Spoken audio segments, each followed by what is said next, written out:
All right, well, today should be the day that we finally get to hear the Turbo LS street truck come to life for the first time since we yanked the motor out, built the motor, put a built trans in, built an entire turbo kit, intercooler, etc., wiring, fuel system. We've done a lot to this truck in a relatively short time, and it's about time to fire it up and see if all the hard work paid off or if we made any big mistakes anywhere. Hopefully not. So that's the plan. Today we've just got to finish up the last few little things and get this thing running. So the first real project we have to tackle, we've got to make some transcooler lines from the transmission up to the tranny cooler. That's a big thing. We can't fill the trans with fluid and run it until those lines are done. So I think we'll start there. All right, so we've got some Mr. Gasket Co. lines and fittings. These, I absolutely love these for budget and lines and fittings. These go together so nice. They look good, super affordable, easy to find what you need on Holley's website.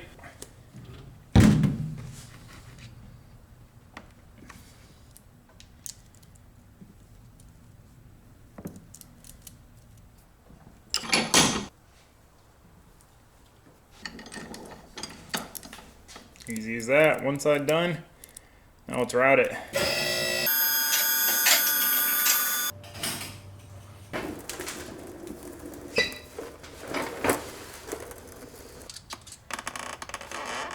Oof. Really don't have any great options for routing with how I built this exhaust.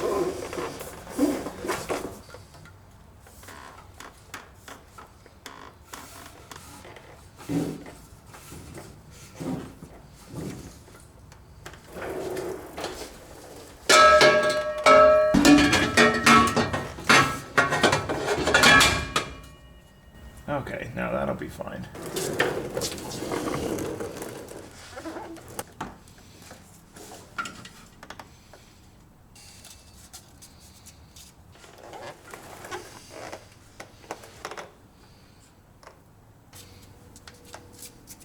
Alright, so I put a mark for both line lengths.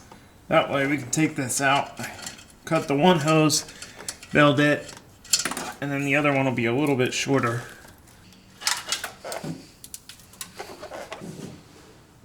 Alright, let's make a couple lines real quick. Alright, easy enough. Line's done. Got some heat sleeving on them for where they go by the exhaust. So I want to go ahead and get these lines in, and then we'll get the second half of the exhaust bolted in so we can kind of see where we need to route them and secure them to keep them as far away from heat as possible.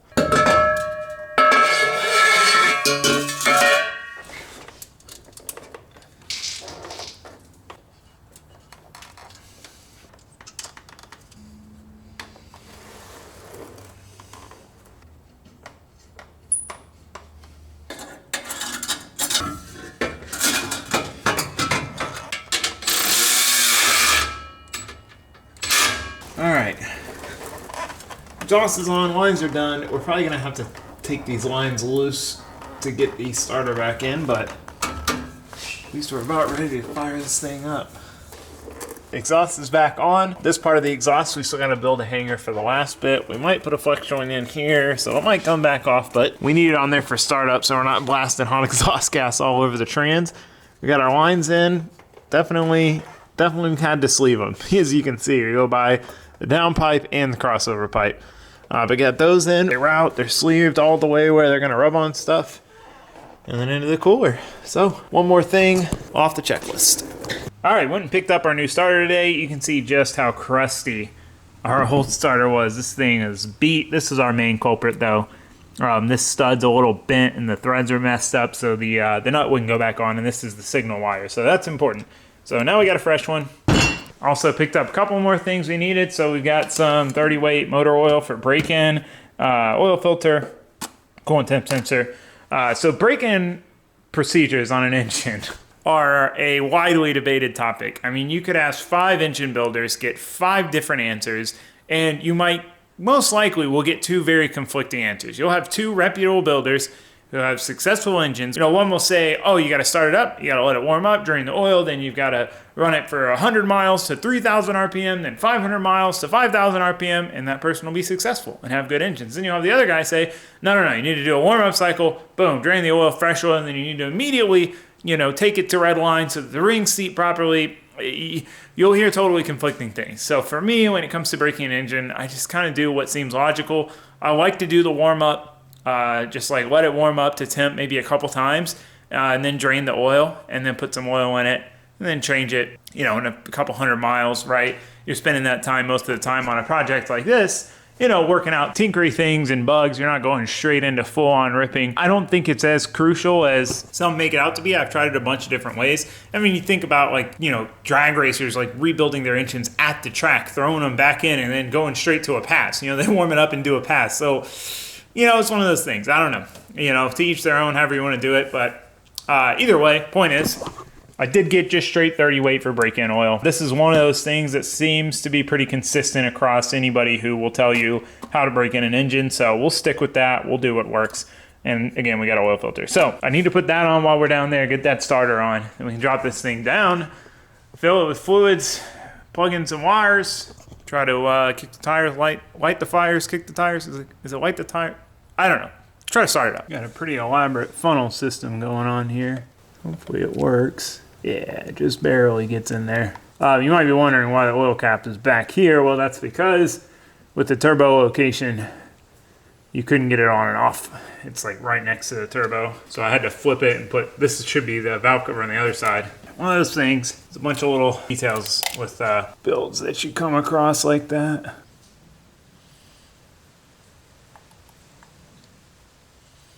Oh wait, it's supposed to pour it the other way. This is how they're designed. Definitely is better to pour it this way though.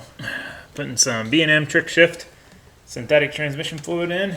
There's little funnels with the accordion on the bottom.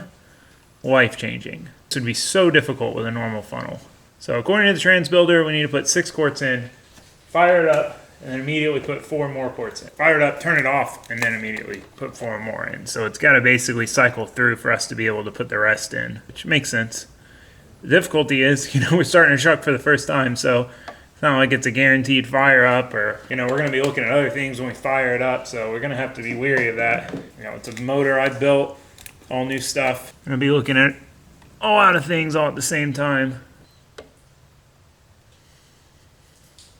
All right, as far as I can tell and my checklist is concerned, aside from the coolant, which we can run this thing without coolant, I usually like to do a first startup like this without it, just in case anything major has to happen. That way you're not draining a bunch of coolant too, which in our case, we live in Florida, mostly usually just put water in, but still makes a mess. Try to avoid it. So try to get the thing running, make sure it's good, then I'll work on tightening up the cooling system, filling it with coolant. But we have oil, we have oil filter, we have trans fluid, all the wiring's done, all the lines are done, trans cooler lines are done, fuel pump is hooked up. I just plugged it into the stock harness, so the stock truck stuff will power it. We might have issues with that if the factory ECU isn't happy, doesn't turn the fuel pump on. I've got the relay pulled right now so we can crank it for fuel pressure, or for oil pressure first. Yeah, so I think it's done. So what we're gonna do here, because Holley so graciously gives you this handheld controller here. So this is gonna boot up. I gotta show. Wizards. This is something important. You have to do this. Next. Okay. Alright, so wizard. So we're gonna go through and just set all our basic parameters. Cubic inches. Oh man, I have no idea what that is. Let's go liters. Alright, so we're 6 liters. This is one of the really magical things about the Terminator system. This is going to build us a base map. So target idle speed, let's go 900. That's probably a little spicy. 870. Oh, what is this cam? Let's go 235 to 260. I cannot remember. 24 tooth fuel pressure. Injectors. Don't have our map sensor. We'll try this GM one. Gotta measure the tires. There's more to this on an auto truck. 30 inches. Holley's so good though. Like honestly, we can be real off on this and it'll probably still start. Rear end ratios 410. They give you a stylus for this, but I always forget about it. Okay, so now we're flashing the tune that we just made up. Or that it just made up. I don't know. I definitely got some of this information wrong. Please cycle the ignition. Alright, multi-gauge, vitals. Alright, we're going to try to crank it over.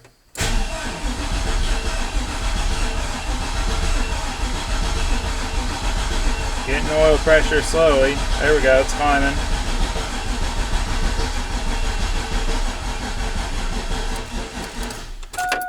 Probably gonna need a new battery. All right, battery's a little weak. I have the jump pack in case we need to use it. I'm gonna try to avoid using it. It's not great on the ECU. We're just gonna try to avoid using it so we can. So I put the fuel pump fuse back in. We're gonna key on, see if we get fuel pressure. And then, probably hook up the alternator while I'm here.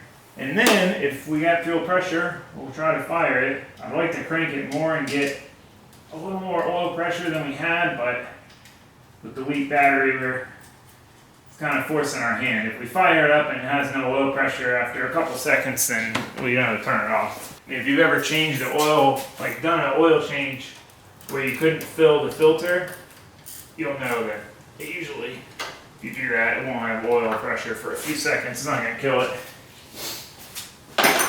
Obviously, I'd like to avoid that, but sometimes, you know.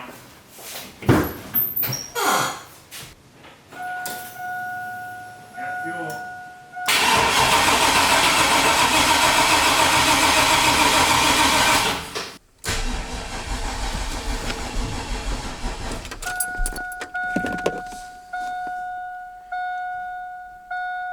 All right, well, went to the parts store, bought a fresh battery. I mean, this one's from 2017. It's been in the truck since I bought it for my buddy Derek, so it was time, needed a replacement. One thing I don't mess around with is dead batteries. I can't do it. I learned this lesson a long time ago with the Miata, the LS Miata, when it was still turbo. Battery went, my buddy had a bunch of used batteries that were good. I kept swapping them in, much larger batteries, and they'd last a day or two, and they'd stop working. I thought it was something with the car, whatever. Finally went and bought a brand new battery. Car started perfect every time. And ever since then, I'm like, if the battery gets weird, like, it's done. I just get another battery. It's not worth the headache of having to jump it all the time. Obviously, I'll give it a shot. I'll try to charge it, see, but for the most part, when they're dead, they're dead. So, anyway, jibber jabber tidbit. Let's try to start this thing again.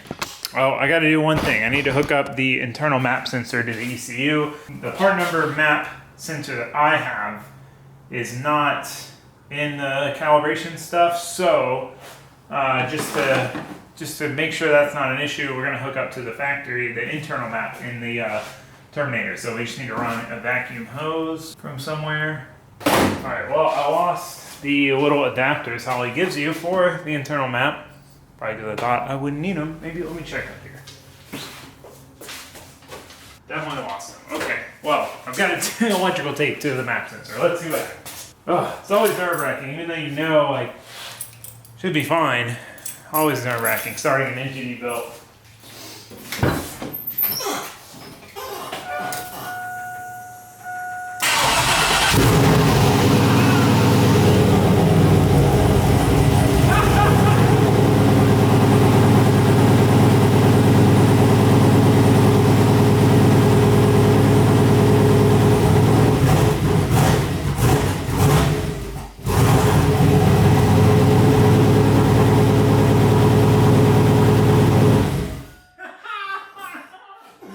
Yes! That is the Holley way. See, the only problem we have was a dead battery. Otherwise, as I said, would have fired right up. We've got the wrong injector data in there. What else is wrong? We got the map sensor electrical taped to the internal map. That's the setup wizard tune. I did not get a bass tune from anybody. That's literally the tune that it came up with. You saw how it fired right up as soon as we had a fresh battery. That is the Holley way. That is why the Holley Terminator, if you're putting an LS in something, there's no reason to buy anything other than a Terminator. Unless you need more inputs and outputs, then you can get a Dominator. But this ECU is designed around an LS. Like, it just doesn't get any easier than that. Man, we had good oil pressure. We had 55 pounds of oil pressure. That's a little low because we got a high pressure pump, but not too abnormal. The idle was really high. Yeah, let's try to fire it back up. Oh, I gotta put more trans fluid in it. Let's do that first.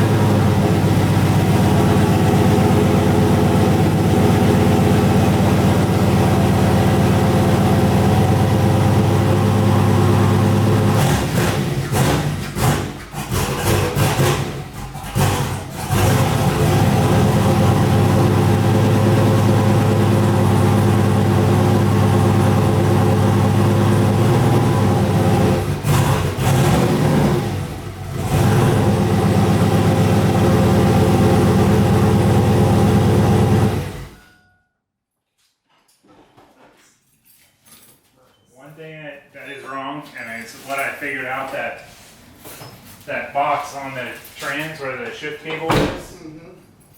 So that doesn't plug into the Holley. That's to tell it what gear you're in. So it thinks we're in like 3. I tried to plug it in, but the connector is so melted. I might have to get a new connector for that. Dude, I want to put the rest of the exhaust on and see what it sounds like. It's beefy right now. No, it's louder than I thought it would be. It startled me because I forgot like that it's well, Straight pipe. Well, it's straight pipe. Dude, fired right up. All right, this thing sounds super beefy as is, but I really want to put the back bit of the exhaust in. I didn't put it in already because I need to build a hanger for it. And it's a lot of weight to have with no hanger. So I still need to do that, but I want to just clamp it on real quick, fire it up, and see what it sounds like. Can't help it.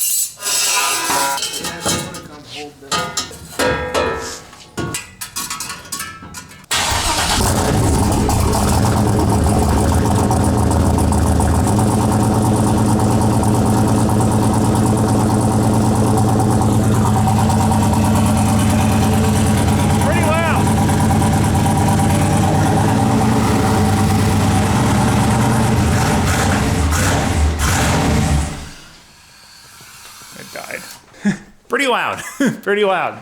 Honestly, a little louder than I expected. Generally, when you straight pipe a turbo LS, they're just not that loud.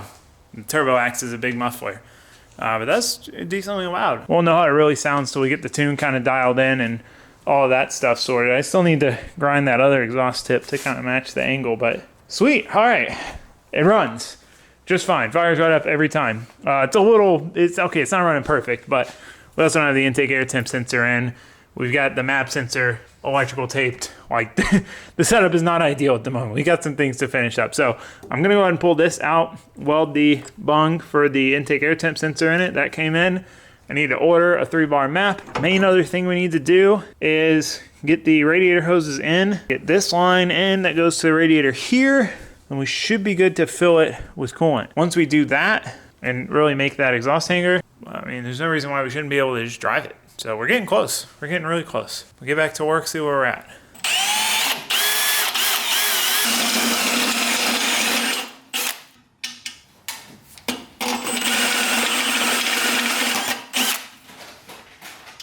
Will it be big enough? Ah, perfect. Then you can sit back down. It'll take 2 seconds.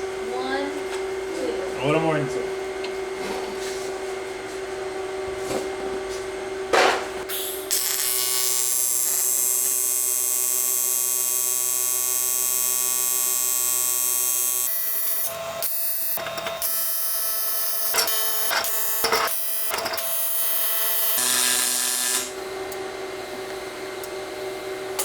How many seconds is that?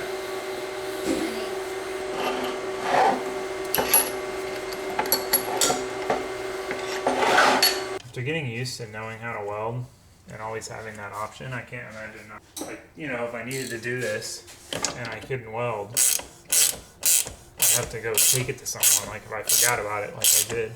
Probably wouldn't forget about it if I couldn't do it myself, but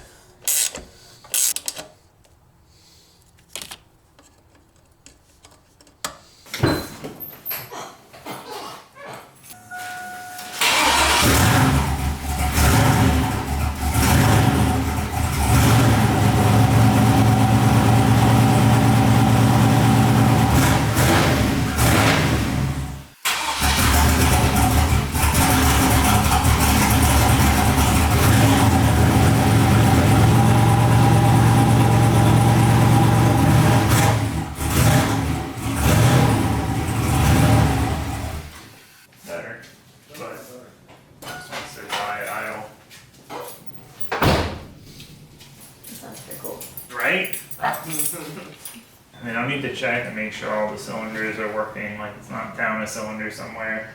Might be the idle air control valve needs replacing.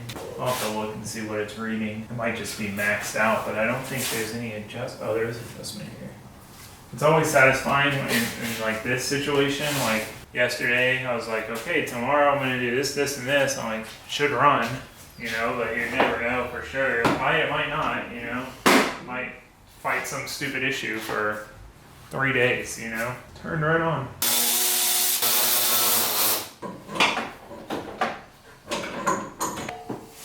Stupid AC lights. All right. right, well, she runs pretty good. The only issue I'm having is sometimes it doesn't really want to idle. Other times it'll idle fine. So we've been tinkering with it, starting it up, but I don't want to start it up again until I get the cooling system done and can put coolant in it and run it for a while, get it up to operating temp to help with the break-in. That's one thing I do believe in, you know, that starting and stopping it when all the bearings are fresh, probably not great for it. So we're gonna wait on that. I gotta get a couple hoses, couple hose clamps, well, one hose, just this hose. From there to there, 2 hose clamps. I don't have the right size. And then we can fill it with coolant. Those are the main 2 things we need to do before we can try to drive it. I mean, that's really it, and we should be able to try to drive it, actually drive it. Past that, we've got to do a different AC compressor, different AC lines to get the AC working. I want to do the digital dash. I've got a really cool plan for mounting that, but that's going to be a little time consuming. I have to make a couple custom little things. So what I want to do, like I said, just finish those couple things up and then go try to take it for a drive and see what happens. Oh, and get a 3-bar map. So I have one ordered. We need that, otherwise we can't go into boost. That map maxes out at atmospheric pressure. So with that being said, it is late, it is dark. We're out of time. So I'm gonna go ahead and end it here, but super exciting. So glad to have this thing running, so glad to hear it. Oh, we need to build an exhaust hanger. I was just thinking about hearing it, exhaust. We need a few more things, but we're close. We're very close to going and ripping this thing. So I hope to see you guys for that, but for now, that's gonna be a wrap. Thanks for watching, thanks for subscribing, goodbye.